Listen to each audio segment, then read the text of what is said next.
İllərdir Ramiz Mehdiyev haqqında yüzlərlə, minlərlə faktlar ortaya qoyulurdu. Danışılırdı, deyilirdi.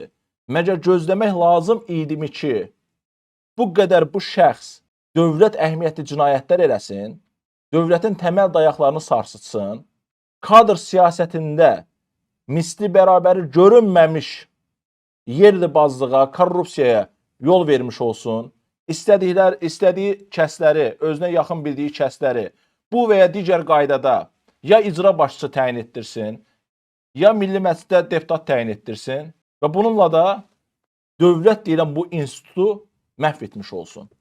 Ümumiyyətlə, Azərbaycanda dövlət deyəndə hansısa bir dövlət idarəçiliyi təsəvvürə gəlmir. Çünki biz görürük ki, Azərbaycanda xalq üçün, millət üçün, bu cəmiyyət üçün ola biləcək dövlət yoxdur. Dövlət Azərbaycanda xalq üçün deyil. Bu dövlətin heç bir qurumu bu xalq üçün fəaliyyət göstərmir.